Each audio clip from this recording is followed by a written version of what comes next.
que agradeço à Associação Paulista do Ministério Público, entidade de classe que eu tive a honra de presidir por 2 anos, de 90 a 92, e eu cumprimento o presidente José Oswaldo Molineiro por essa iniciativa de resgatar, a partir de conversas com aqueles que tiveram essa oportunidade ímpar dentro da sua vida e da sua carreira dentro do Ministério Público, de presidir a nossa entidade de classe, resgatar a história desses magníficos 80 anos que a associação comemora. É um evento que realmente não pode passar em branco e essa iniciativa deve ser muito aplaudida. Eu agradeço muito a gentileza do convite e estou às ordens para que a gente possa rememorar um tempo tão produtivo, tão importante para a nossa instituição e tão enriquecedor para mim, pessoal e profissionalmente. Bom, então, para começar, vamos falar da sua entrada no Ministério Público. O senhor passou por diversas comarcas. Conta um pouquinho para a gente como foi, doutor. Eu tive uma carreira dentro do Ministério Público que pode-se dizer até bastante rápida. Havia um claro muito grande nos quadros de promotores e isso permitiu que a minha turma, que é de outubro de 1979, ela tivesse uma progressão. Para aqueles que tiveram interesse de assim alinhar a sua carreira, uma progressão relativamente rápida. Eu prestei o concurso, foi o primeiro concurso que eu prestei, assim que eu me formei. Eu era oficial da Polícia Militar do Estado de São Paulo e fiz a Faculdade de Direito no Lago de São Francisco, prestei o concurso e tive a felicidade de ser aprovado. Fui aprovado em primeiro lugar nesse concurso e escolhi a circunscrição judiciária de Santos, já que eu sou nascido em Santos, e fui ser promotor substituto lá. Fiquei um tempo lá e depois me inscrevi e fui promovido para a comarca de Juquiá, no Vale do Ribeira. São tempos heróicos, né, da atividade tanto de promotores quanto de juízes. Eu me lembro muito bem, promotor de Juquiá, o juiz era o hoje desembargador Antônio Rigolin, e nós dois morávamos no fórum, porque não tinha hotel, não tinha uma casa disponível. E aquelas condições, e naquelas condições que, imagina, parecia um banco de Kombi, né? A gente dormia à noite no fórum e tomava café da manhã, não se fazia outra coisa senão trabalhar, porque era o que se podia fazer, né? Naquele momento o Vale do Ribeira, uma região muito pobre. E a grande atividade era que às quartas-feiras todos nos reuníamos em Registro, a megalópole do Vale do Ribeira, todos os juízes e promotores da região para um jantar em Registro, era o ponto alto da nossa semana. E voltávamos ao trabalho até sexta-feira. De Juquiá, eu fui promovido para Santos, agora como promotor auxiliar de Santos, segunda entrância à época. Fiquei lá algum tempo, depois fui promovido para São Paulo na terceira entrância, não na entrância especial, na terceira entrância, havia auxiliares da capital. E aqui me solidifiquei na carreira. Trabalhei em vários setores, mas acabei ficando fixado a partir de um determinado momento na Curadoria de Família e Sucessões do Fórum Central. Cargo do qual depois me tornei titular de uma das curadorias de família e sucessão. Nesse momento, eu já estou participando da vida institucional. Tão logo cheguei em São Paulo, isso nós estamos falando de 1981, segundo semestre talvez. Eu tinha alguns amigos, né? Alguns de antes da entrada do Ministério Público e outros que fiz dentro da carreira, que me conduziram para uma participação na vida da política institucional. E, à época, presidente da Associação Paulista do Ministério Público, o Dr. Cláudio Ferraz de Alvarenga, vice-presidente, o Dr. Luiz Antônio Fleury Filho, eu fui convidado a me integrar à vida associativa. Eu me lembro, eu era diretor adjunto do Departamento de Relações Públicas da associação. Foi meu primeiro encargo dentro da associação. E, a partir dessa vivência, eu me fascinei pela política institucional e pela política associativa, especialmente. E por que isso? Porque o Ministério Público era uma obra em construção. Não havia sequer uma sombra do que a instituição é hoje, como ela hoje está integrada. Tudo estava por fazer. E dentro desse contexto, a posição e o trabalho da Associação Paulista do Ministério Público eram fundamentais. Fundamentais por quê? Porque, diferentemente do que conhecemos, pós 1983, eu chego lá, e principalmente pós-Constituição Federal de 88, a Procuradoria-Geral de Justiça tinha como titular um procurador de justiça que podia ser a qualquer momento exonerado pelo governador do estado. Não havia a segurança do mandato. Então, até nós brincávamos, não é? Que quando a pessoa é passível de ser exonerada a qualquer momento, existe uma expressão latina, chama demissível ad nutum. Então, o sujeito era nomeado em português e demitido em latim, né? Porque a qualquer momento ele poderia ser exonerado. E tivemos grandes procuradores gerais, como o procurador-geral que estava em exercício quando eu entrei na carreira, o Dr. João Severino de Oliveira Pérez, que enfrentou crises terríveis durante a sua gestão, com toda a dignidade, com toda a força e com todo o respaldo da carreira, mas sem nenhuma segurança jurídica, na medida em que ele poderia ser a qualquer momento exonerado pelo governador do estado. Então, esse trabalho de construção institucional e de desenvolvimento institucional e de assegurar as garantias, todo ele era muito mais centrado na entidade de classe, na Associação Paulista do Ministério Público, do que nas lideranças institucionais, na Procuradoria-Geral de Justiça, dada essa conformação de insegurança que a chefia da instituição tinha. Então, todas as formulações de organização institucional, tudo isso partia da Associação Paulista do Ministério Público.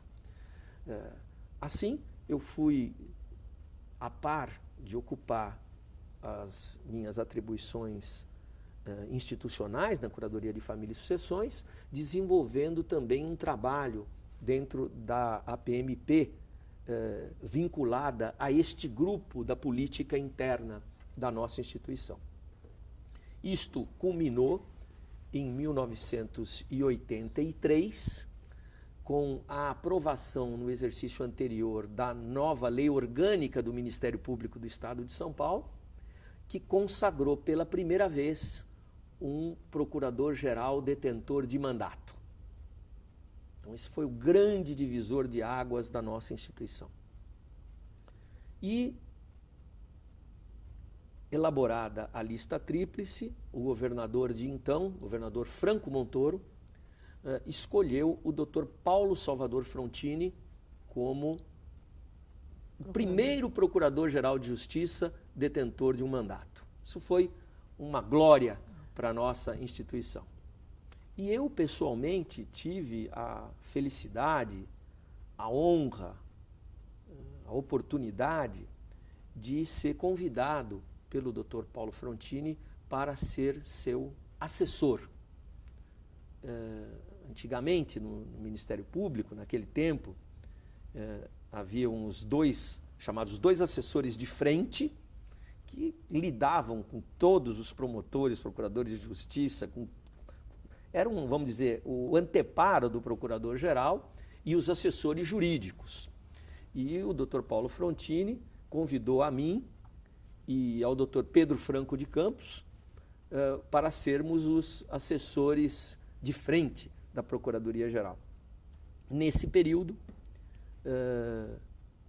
por 4 anos, já que o Dr. Frontini foi eleito e reeleito Procurador-Geral de Justiça, por 4 anos desempenhamos, ao lado de outros excepcionais colegas, como o Dr. Antônio Augusto Melo de Camargo Ferraz, Dr. Antônio Carlos Marcato, Dr. Roque Carraza, Dr.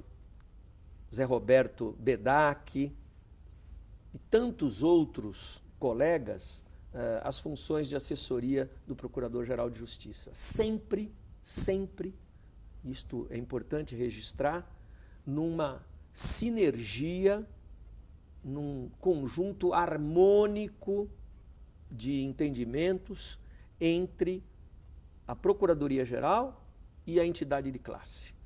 Porque, como eu disse no começo, tudo estava por fazer. Se houvesse divisões internas, certamente, fatalmente, a construção do Ministério Público do futuro ficaria comprometida. Isto conduziu a, dentro da associação, nós termos a sucessão do Dr. Cláudio Alvarenga pelo Dr. Luiz Antônio Fleury Filho, que tornou-se depois presidente da Confederação Nacional do Ministério Público, depois do Dr. Fleury pelo Dr. Antônio Araldo Ferraz Dalpozo, que já em 1986 para 87 se apresentava como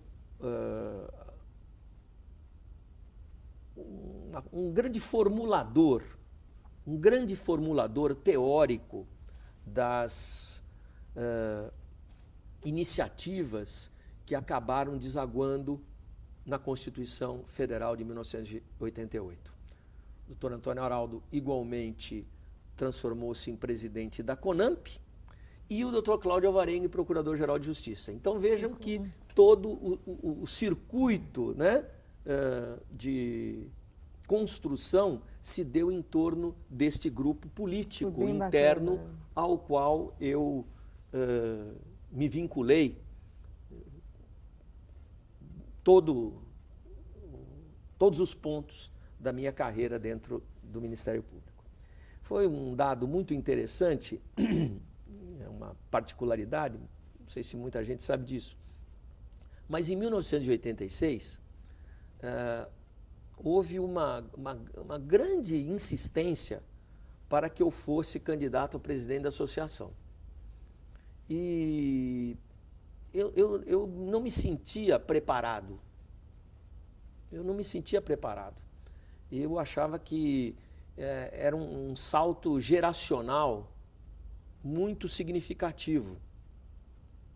E talvez uma das grandes virtudes que o nosso grupo político de então tinha era de haver um trabalho sempre muito bem amparado e coordenado entre todos, cada um sabendo exatamente qual é o seu papel, qual é o seu lugar, qual é o seu momento e ajudando a empurrar sinergicamente, com unidade, tudo aquilo para frente. E depois de algumas discussões e eu firmando a minha resistência quanto a essa inadequação naquele momento, aí o Dr. Antônio Araldo Dalpozo falou, não, então tá certo, sou eu. E isso se mostrou absolutamente adequado, né? Porque foi o trabalho, a liderança do Araldo na entidade de classe, ao lado do Cláudio, na Procuradoria-Geral, com o apoio também de Fleury, que a essa época tinha até se afastado da carreira, porque estava na Secretaria da Segurança Pública do Estado, né, seguindo já uma vocação que se demonstrou tão extraordinária que até o conduziu ao governo do Estado de São Paulo. Mas isso fez com que, então, eu, aí sim, na minha hora, meu juízo, assumisse a associação em 1990. E foi um período realmente extraordinário, porque nós tivemos, em 1988, a Constituinte, essa Constituinte Federal, Nacional. A minha participação, ela não foi tão expressiva quanto eu gostaria que tivesse sido, porque eu tive fora da carreira durante o período de 1 ano e pouco, acompanhando o Dr. Paulo Frontini na Secretaria de Defesa do Consumidor do Estado, mas as nossas lideranças, Pito Araldo, Sabella, Walter Paulo Sabella, José Emanuel Burdi Filho e tantos outros, mas expressivamente, praticamente se mudando para Brasília, Araldo, Sabella e Burli, fizeram um trabalho de articulação, não só paulista como nacional, da maior expressividade. E lembro que na retaguarda, ficávamos lá dias e dias, trabalhando 15, 16 horas por dia, formulando emendas, formulando pareceres. Lembro bem Hugo Mazzilli, que depois, com a ida de Antônio Aroldo Dalpozo à Procuradoria-Geral, assumiu a presidência da associação.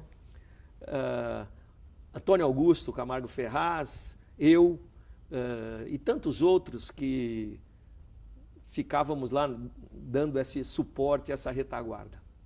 Aí tive um envolvimento muito mais direto, muito mais expressivo na Constituinte Estadual Paulista, de 1989. Foram batalhas absolutamente difíceis, porque aqui, não é? Mesmo com a dimensão do Estado de São Paulo, as coisas ganham um colorido mais paroquial, né? Menos geral, e aí as lutas das carreiras acabam se tornando mais agudas, e lutas que são normais, cada um buscando as melhores condições para a sua instituição. Então, são demandas conflitantes com o Poder Judiciário, demandas conflitantes com a polícia. Houve, na época, questões da maior gravidade, mas nós conseguimos extrair, no final da Constituinte Paulista, um texto que até hoje consagra a nossa instituição, do Ministério Público do Estado de São Paulo, com a formatação que tem.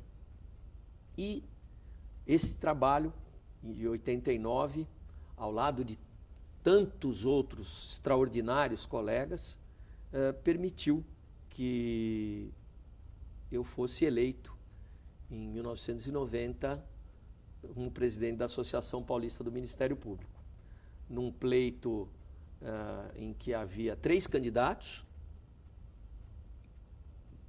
os outros 2 candidatos, eu um candidato, os outros 2 extraordinários colegas, Dr. Zé Roberto Gouveia, Dr. Paulo Edson Marques, e tive a honra de ser agraciado pelos colegas com uma votação bastante expressiva que permitiu que assumíssemos a presidência da associação. E ao lado de uma diretoria extraordinária, e eu falo isso com muito orgulho, foram nossos diretores da associação, futuros procuradores gerais, não é? O Dr. Fernando Grela Vieira, o Dr. Márcio Fernando Elias Rosa, o Dr. Jean Paulo Ismânio, todos foram diretores desse período. O nosso vice-presidente era o Dr. Walter Paulo Sabella, que em seguida tive a honra de vê-lo como meu sucessor na presidência da associação, e tocávamos o dia a dia, não é? O nosso primeiro secretário, o Dr. Rui Alberto Gatto, hoje já aposentado, e o Dr. José Juarez Stott Mustafa, primeiro tesoureiro, que foi depois também presidente da Associação Paulista do Ministério Público, como o primeiro tesoureiro. Foram tempos maravilhosos, né? Tempos de construção, tempos em que tudo estava por fazer, tudo estava por fazer. E dotamos a entidade de uma sede muito boa. Foi o tempo em que o Ministério Público se transferiu para a Rua Líbero Badaró, pois num segundo momento é que ele foi para a Rua Riachuelo, onde está até hoje, né? E pudemos dar uma estrutura de atendimento ao colega bastante ampla, bastante abrangente, bastante digna, e eu tenho desse período todo as melhores lembranças.